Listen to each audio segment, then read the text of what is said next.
Hello good morning दोस्तों, आप सभी का आपके यूट्यूब चैनल गौतम स्टडी अड्डा पे बहुत बहुत स्वागत है।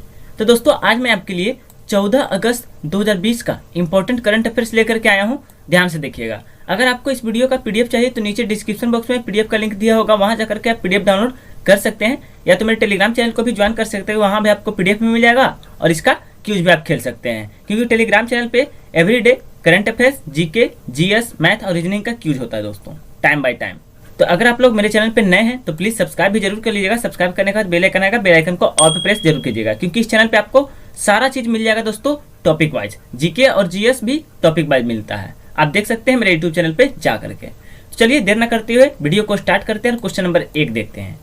हाल ही में कौन ट्रैफिक सिग्नल पर महिला प्रतिरूप रखने वाला पहला भारतीय शहर बना है? तो आपका आंसर होगा ऑप्शन ए दोस्तों, मुंबई। महाराष्ट्र का राजधानी मुंबई दोस्तों ट्रैफिक सिग्नल पर महिला प्रतिरूप, ये देखिए दोस्तों, यही है महिला प्रतिरूप को रखने वाला पहला भारतीय शहर बना है। इसलिए ये क्वेश्चन जो है महत्वपूर्ण है, स्टार मार्क लगा लीजिएगा, क्योंकि ये क्वेश्चन आपके एग्जाम में 100% आएंगे। चलिए महत्वपूर्ण पॉइंट जान लेते हैं। मुंबई ट्रैफिक सिग्नल पर महिला प्रतिरूप रखने वाला पहला भारतीय शहर बना जो सार्वजनिक स्थानों पर लैंगिक समानता को दर्शाता है। ये देखिए आपके सामने, Mumbai becomes first city in India to have female icons on traffic signals. इसे बृहन मुंबई नगर निगम बीएमसी द्वारा स्थापित किया गया। महिला प्रतिरूप पुरुषों के प्रतिरूप से कुछ अलग एक स्पोर्टिंग त्रिकोणीय फ्रॉक में दिखाई देता है। यह प्रतिरूप मुंबई के दादर क्षेत्र के पास 12 विभिन्न चौराहों पर स्थित 120 खंभों के 224 सिग्नलों पर देखा जा सकता है। आइए मुंबई के बारे में मैं आपको बता देता हूँ। मुंबई जो दोस्तों ये महाराष्ट्र का राजधानी है और महाराष्ट्र के मुख्यमंत्री हैं उद्धव ठाकरे और राज्यपाल हैं भगत सिंह कोश्यारी। आइए नेक्स्ट क्वेश्चन देख लेते हैं। क्वेश्चन नंबर 2 है, हाल ही में किसके द्वारा इंडिया @75 समिट मिशन 2022 का आयोजन किया गया है? तो आपका आंसर हो जाएगा ऑप्शन बी, CII, जिसका फुल फॉर्म होता है दोस्तों कॉन्फेडरेशन ऑफ इंडियन इंडस्ट्री। दोस्तों कॉन्फेडरेशन ऑफ इंडियन इंडस्ट्री यानी CII के द्वारा इंडिया @75 समिट मिशन 2022 का आयोजन किया गया है। चलिए महत्वपूर्ण पॉइंट जान लेते हैं। Confederation of Indian industry CII ने स्थापना के 125 वर्षों के उपलक्ष्य में इंडिया @75 समिट मिशन 2022 आयोजित किया। यह मूल रूप से जन आंदोलन है जो समावेशी रूप से विकसित भारत के निर्माण की दिशा में काम करता है। इंडिया @75 समिट एक डिजिटल कार्यक्रम था जिसमें कई विचार प्रेरक सत्र आयोजित हुए। शिखर सम्मेलन एक क्षेत्रीय विषय collaborating for a new self reliant India के तहत संचालित हुआ। CII ने 8 मई 2008 को इंडिया @75 विजन अपनाया। दोस्तों CII के अध्यक्ष यानी चेयरमैन है उदय कोटक। मैं आपको हर बार बता देता हूं क्या, और हाल ही में पीयूष गोयल ने CII राष्ट्रीय डिजिटल सम्मेलन का उद्घाटन किया है। अब चलिए ऑप्शन की बात कर लेते हैं।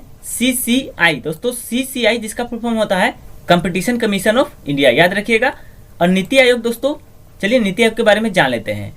नीति का फुल फॉर्म होता है national institution for transforming India, और चेयरमैन होते हैं प्रधानमंत्री श्री नरेंद्र मोदी जी, और वाइस चेयरमैन है राजीव कुमार, और CEO है अमिताभ कांत, और स्थापना हुआ था 1 जनवरी 2015 को। इससे पहले इन्हें योजना आयोग के नाम से जाना जाता था। चलिए नेक्स्ट क्वेश्चन देख लेते हैं। क्वेश्चन नंबर 3 है, भारतीय रेलवे स्वतंत्रता दिवस को चिन्हित करने के लिए कब से स्वच्छता सप्ताह मना रहा है? तो आपका आंसर आएगा ऑप्शन सी दोस्तों, 10 अगस्त से भारतीय रेलवे स्वतंत्रता दिवस को चिन्हित करने के लिए स्वच्छता सप्ताह मना रहा है, 10 अगस्त से। चलिए महत्वपूर्ण पॉइंट जान लेते हैं।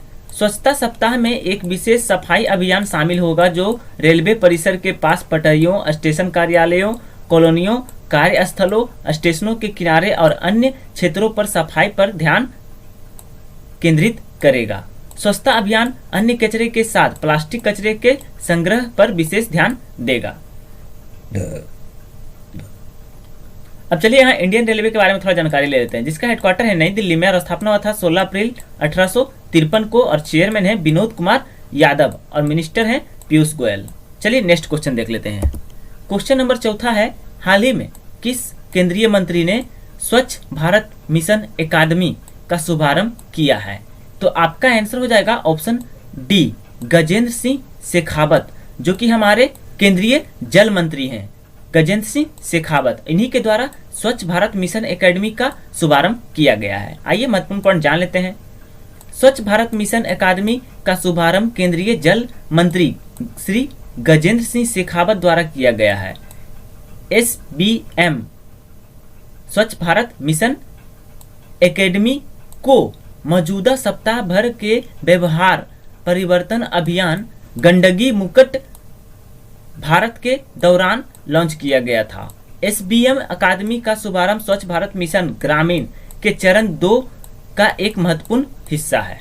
चलिए ऑप्शन की बात कर लेते हैं। नरेंद्र मोदी जी को तो आप लोग पहचानते होंगे, मैं हर बार बताता हूं। और नरेंद्र सिंह तोमर, जो कि हमारे कृषि मंत्री हैं, कृषि कल्याण मंत्री हैं वर्तमान समय के। और ऑप्शन सी में प्रकाश जावड़ेकर, जो कि हमारे वर्तमान समय के पर्यावरण, वन और जलवायु परिवर्तन और सूचना और प्रसारण मंत्री हैं दोस्तों। आइए नेक्स्ट क्वेश्चन देख लेते हैं। क्वेश्चन नंबर 5वां है, हाल ही में किस बैंक ने चेक धोखाधड़ी रोकने हेतु पॉजिटिव पे सुविधा की घोषणा की है? तो आपका आंसर होगा ऑप्शन ए दोस्तों, RBI reserve bank of India ने चेक धोखाधड़ी रोकने हेतु पॉजिटिव पे सुविधा का घोषणा किया है। चलिए महत्वपूर्ण पॉइंट जान लेते हैं। भारतीय रिजर्व बैंक ने चेक लेन देन में धोखाधड़ी पर अंकुश लगाने के लिए पॉजिटिव पे सुविधा की घोषणा की। नई सुविधा के तहत चेक जारीकर्ता लाभार्थी को चेक सौंपने से पहले इसकी एक तस्वीर खींचता है और इसे बैंक के मोबाइल एप्लीकेशन पर अपलोड करता है। बैंक अधिकारी अपलोड होते ही साझा किए गए चेक के विवरण की जांच करता है। प्रयोज्य 50,000 रुपये और उससे अधिक के चेक ICICI बैंक 2019 से इस प्रणाली का उपयोग कर रहा है। दोस्तों ICICI बैंक जो है इस प्रणाली का उपयोग 2019 से ही कर रहा है। अब चलिए RBI के बारे में थोड़ा जान लेते हैं। रिजर्व बैंक ऑफ इंडिया के वर्तमान समय में और 25वें गवर्नर हैं शक्तिकांत दास। दोस्तों याद रखिएगा, क्वेश्चन इंपॉर्टेंट बन सकता है।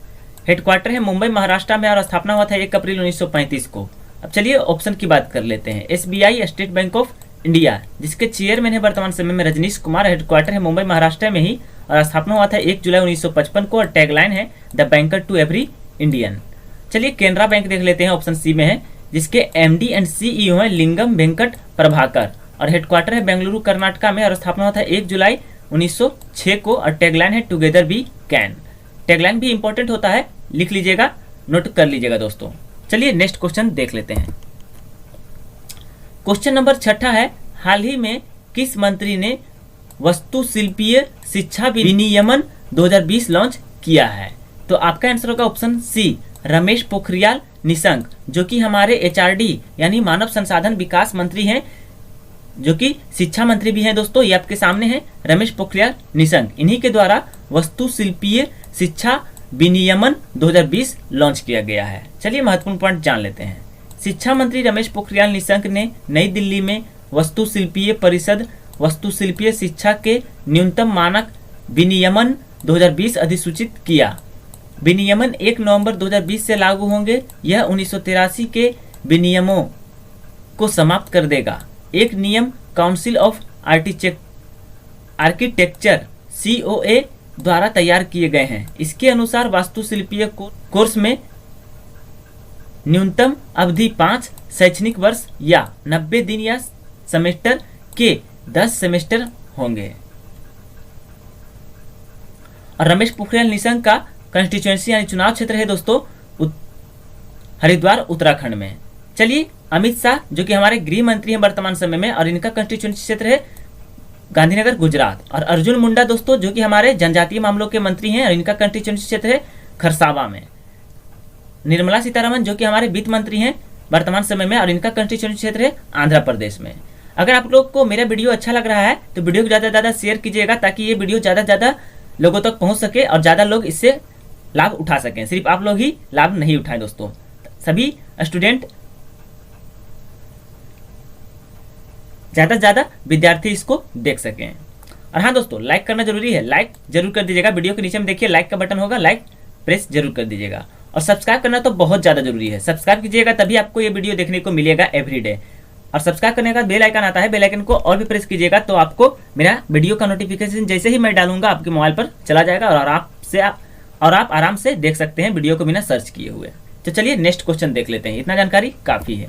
क्वेश्चन नंबर 7वां है, हाल ही में नितिन गडकरी ने कहाँ अतुल्य नामक माइक्रोवेव उपकरण लॉन्च किया है? तो आपका आंसर हो जाएगा ऑप्शन बी, नागपुर महाराष्ट्र। दोस्तों नागपुर महाराष्ट्र में नितिन गडकरी जो कि हमारे MSME मिनिस्टर हैं और सड़क परिवहन एवं राजमार्ग मंत्री भी हैं दोस्तों, और इन्होंने अतुल्य नामक माइक्रोवेव उपकरण, ये देखिए आपके सामने है, लॉन्च किए हैं। चलिए महत्वपूर्ण पॉइंट जान लेते हैं। सड़क परिवहन एवं राजमार्ग मंत्री नितिन गडकरी ने नागपुर में अतुल्य नामक माइक्रोवेव उपकरण लॉन्च किया। यह केवल 30 सेकंड में किसी भी परिसर को कीटाणु रहित कर सकता है। यह रक्षा अनुसंधान एवं विकास संगठन यानी DRDO द्वारा प्रमाणित है। यह पूर्णतया स्वदेशी है और MSME यानी माइक्रो स्मॉल मीडियम इंटरप्राइजेस के तहत निर्मित है। इसे हाथों से चलाया जा सकता है और इससे सतह, घर और कार्यालय के फर्नीचर, बेड, नए बॉक्स के अलावा 5 मीटर क्षेत्र तक के किसी भी परिसर को कीटाणु रहित किया जा सकता है। अब यहाँ DRDO का बात आया दोस्तों, DRDO जिसका फुल फॉर्म होता है defence research and development organisation, और DRDO के हेड हैं जी सतीश रेड्डी और हेडक्वार्टर है नई दिल्ली में। आइए नेक्स्ट क्वेश्चन देख लेते हैं। क्वेश्चन नंबर 8वां है, हाल ही में किस केंद्रीय मंत्री ने पारदर्शी कराधान ईमानदारों का सम्मान लॉन्च किया है? तो आपका आंसर होगा ऑप्शन ए दोस्तों, श्री नरेंद्र मोदी जी जो कि हमारे भारत के 14वें और वर्तमान समय के प्रधानमंत्री हैं। देखिए आपके सामने हैं, जिन्हें तो बच्चा बच्चा भी पहचानता होगा। इन्होंने पारदर्शी कराधान ईमानदारों का सम्मान लॉन्च किया है। चलिए महत्वपूर्ण पॉइंट जान लेते हैं। प्रधानमंत्री श्री नरेंद्र मोदी जी ने वीडियो कॉन्फ्रेंसिंग के माध्यम से पारदर्शी कराधान ईमानदारों का सम्मान प्लेटफॉर्म लॉन्च किया है। इसे प्रत्यक्ष कर सुधार की तर्ज पर लॉन्च किया गया। यह प्लेटफॉर्म डिजिटल लेन देन और इलेक्ट्रॉनिक भुगतान माध्यमों को बढ़ावा देगा। यह कोरोना वायरस महामारी में ईमानदार करदाताओं को पुरस्कृत करने के साथ कर अनुपालन को आसान करेगा। नया प्लेटफॉर्म में फेसलेस असेसमेंट, फेसलेस अपील और टैक्स पेयर चार्टर होंगे। अब चलिए ऑप्शन की बात कर लेते हैं। एस जयशंकर जो कि हमारे वर्तमान समय के विदेश मामलों के मंत्री हैं दोस्तों, विदेश मंत्री हैं दोस्तों।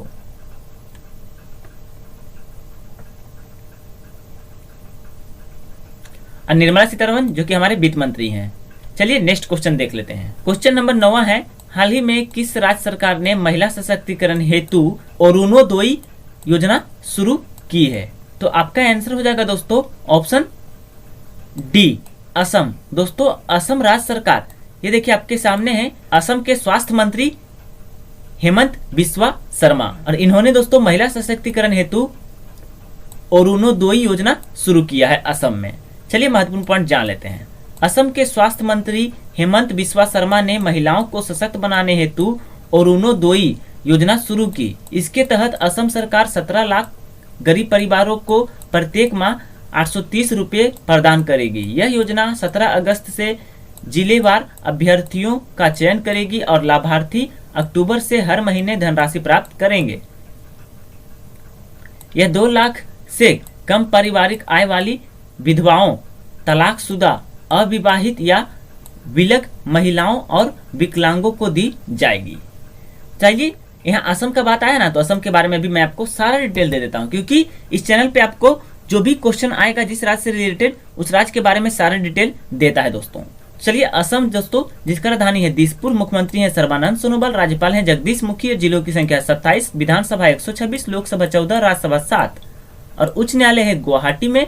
और विश्व का सबसे बड़ा नदी द्वीप जो है वो ब्रह्मपुत्र नदी में है, असम में स्थित है दोस्तों माजुली। चलिए 1935 ईस्वी में स्थापित असम राइफल्स का मुख्यालय दोस्तों शिलोंग में है, मेघालय में स्थित है। और असम के पहले मुख्यमंत्री गोपीनाथ बारदोलोई एवं पहले राज्यपाल जयराम दौलत राम थे। और भारत का सबसे बड़ा खनिज तेल उत्खनन क्षेत्र है डिगबोई, जो कि असम में ही स्थित है और एग्जाम में 1000 बार पूछा गया है क्योंकि बहुत इंपॉर्टेंट है।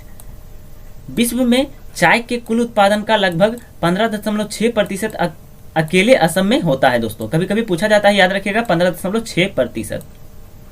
और असम का प्रमुख त्योहार है बिहू, ये भी पूछा जाता है। अब चलिए ऑप्शन की बात कर लेते हैं दोस्तों। सिक्किम, जिसका राजधानी है गंगटोक, मुख्यमंत्री है प्रेम सिंह तमांग, राज्यपाल है गंगा प्रसाद और जिलों की संख्या 4 है, विधानसभा 32, लोकसभा 1, राज्यसभा 1 है।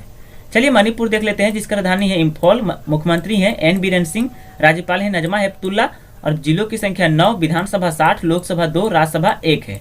अब चलिए मध्य प्रदेश के बारे में जान लेते हैं दोस्तों। मध्य प्रदेश, जिसकी राजधानी है भोपाल, स्थापना 1 नवंबर 1956, राजकीय पशु बारहसिंघा, राजकीय पक्षी दूधराज और राजकीय वृक्ष है बरगद, विधानसभा सदस्यों की संख्या 230, लोकसभा सदस्यों की संख्या 29 और राज्यसभा सदस्यों की संख्या 11 है, जिलों की संख्या 50 है और उच्च न्यायालय है जबलपुर में।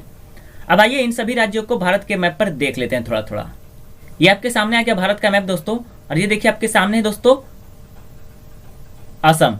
ये देखिए आपके सामने है असम, जो कि अरुणाचल प्रदेश के साथ अपना सीमा बनाता है, नागालैंड के साथ अपना बनाता है सीमा, मणिपुर के साथ, मिजोरम के साथ और इधर त्रिपुरा के साथ, मेघालय के साथ भी अपना सीमा बनाता है असम, और इधर पश्चिम बंगाल के साथ और भूटान देश के साथ भी अपना सीमा बनाता है असम दोस्तों, केवल एक देश के साथ, भूटान के साथ। और ये देखिए दोस्तों आपके सामने है सिक्किम दोस्तों, जो कि नेपाल को भूटान से अलग करता है। कभी कभी एग्जाम में पूछा जाता है, बहुत बार पूछा गया है, नेपाल को भूटान से कौन सा भारतीय राज्य है जो कि अलग करता है, वो है सिक्किम दोस्तों।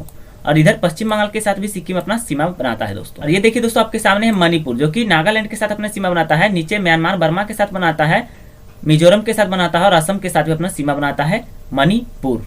अब चलिए मध्य में देख लेते हैं दोस्तों। मध्य प्रदेश, ये देखिए आपके सामने है, जो कि उत्तर प्रदेश के साथ तो अपना सीमा बनाता ही है, छत्तीसगढ़ के साथ भी बनाता है, महाराष्ट्र के साथ भी बनाता है, गुजरात के साथ बनाता है, इधर राजस्थान के साथ भी अपना सीमा बनाता है मध्य प्रदेश दोस्तों। आइए नेक्स्ट क्वेश्चन देख लेते हैं। इतना जानकारी आपको किसी भी यूट्यूब चैनल पर नहीं मिलने वाला है। क्वेश्चन नंबर 10वां देखते हैं। हाल ही में Steel Authority of India Limited SAIL के नए अध्यक्ष के रूप में किसे नियुक्त किया गया है? तो आपका आंसर हो जाएगा ऑप्शन बी दोस्तों, सोमा मोंडल। ये देखिए आपके सामने है सोमा मोंडल, जिन्हें स्टील अथॉरिटी ऑफ इंडिया यानी सेल के नए अध्यक्ष के रूप में नियुक्त किया गया है। आइए महत्वपूर्ण पॉइंट जान लेते हैं। सोमा मोंडल को सार्वजनिक उद्यम चयन बोर्ड PSAB द्वारा steel Authority of India limited यानी सेल के अगले अध्यक्ष के रूप में चुना गया है। वर्तमान अध्यक्ष अनिल चौधरी के कार्यभार संभालने पर वह पदभार ग्रहण करेंगी। दोस्तों वर्तमान समय में सेल के जो अध्यक्ष हैं यानी चेयरमैन हैं, CEO जिन्हें कहा जा सकता है, अनिल चौधरी हैं और इनके बाद सोमा मोंडल होंगे दोस्तों। मोंडल ने सितंबर 2018 से सेल के निदेशक यानी वाणिज्यक के रूप में पदभार संभाला था। इससे पहले वह निदेशक वाणिज्यक नाल्को भुवनेश्वर थे दोस्तों, जो नाल्को की पहली महिला निदेशक के रूप में बनाने में इतिहास था दोस्तों। चलिए ऑप्शन की बात कर लेते हैं। अनिल चौधरी तो आप लोग जानते होंगे कि सेल के वर्तमान समय में अभी अध्यक्ष है दोस्तों, इनके बाद सोमा मोंडल होंगे। और नितिन सेठी और शिव सहाय सिंह दोनों दोस्तों, नितिन सेठी और शिव सहाय सिंह दोनों को Asian college of journalism ACJ award 2019 से सम्मानित किया गया है हाल ही में। अब आइए सेल का बात कर लेते हैं। सेल जिसका हेडक्वार्टर है नई दिल्ली में और स्थापना हुआ था 19 जनवरी 1954 ईस्वी को। आइए आज का आखिरी और लास्ट क्वेश्चन देख लेते हैं। Question number 11। हाल ही में भारतीय आर्थिक अनुसंधान परिषद ICRIER के नए अध्यक्ष के रूप में किसे नियुक्त किया गया है? तो आपका आंसर हो जाएगा ऑप्शन सी दोस्तों, प्रमोद भसीन। ये देखिए आपके सामने है प्रमोद भसीन दोस्तों, जिन्हें भारतीय आर्थिक अनुसंधान परिषद ICRIER, जिसका फुल फॉर्म होता है Indian council for research on international economic relations, के नए अध्यक्ष के रूप में नियुक्त किया गया है। चलिए महत्वपूर्ण पॉइंट जान लेते हैं। वह वर्तमान में ICRIER के में बोर्ड ऑफ गवर्नर्स के उपाध्यक्ष हैं। वह ईसर जज अहलूवालिया का स्थान लेंगे दोस्तों, जिन्होंने स्वास्थ्य कारणों से पद छोड़ दिया है। ईसर इस पद पर 15 साल से थे। वह चेयरपर्सन एमेरिट्स के रूप में जारी रहेंगे। विशेष रूप से परिषद में उनके असाधारण योगदान को सम्मानित करने के लिए बनाई गई स्थिति। अब चलिए ऑप्शन की बात कर लेते हैं दोस्तों। हरदयाल प्रसाद, दोस्तों हरदयाल प्रसाद को हाल ही में PNB हाउसिंग फाइनेंस के नए MD एंड CEO के रूप में नियुक्त किया गया है। और PS रानी पस्से। दोस्तों PS रानी पस्से को हाल ही में CRPF के नए IG के रूप में नियुक्त किया गया है। तो चलिए दोस्तों, यहाँ आपका सारा क्वेश्चन समाप्त हो जाता है। वीडियो कैसा लगा ये कमेंट में जरूर बताइएगा, आप लोग बताते नहीं हैं। और अगर आप लोग को वीडियो अच्छा लगा तो वीडियो को ज़्यादा से ज़्यादा शेयर जरूर कीजिएगा, ताकि इससे ज़्यादा से ज़्यादा विद्यार्थियों को लाभ मिल सके। दोस्तों शेयर आप लोग नहीं करते हैं, ज़्यादा से ज़्यादा शेयर जरूर कीजिएगा अपने व्हाट्सएप ग्रुप में, टेलीग्राम ग्रुप में, अपने दोस्तों को मेरे चैनल के बारे में जरूर बताइएगा। और हाँ दोस्तों, सब्सक्राइब करना ना भूले, सब्सक्राइब जरूर कर ले, तभी आपको ऐसे वीडियो को एवरीडे देखने को मिलेगा। दोस्तों थैंक यू दोस्तों, अपना ख्याल रखिएगा, कोरोना वायरस से बचे रहिएगा। स्टे होम स्टे सेफ, मिलते हैं अगले वीडियो में।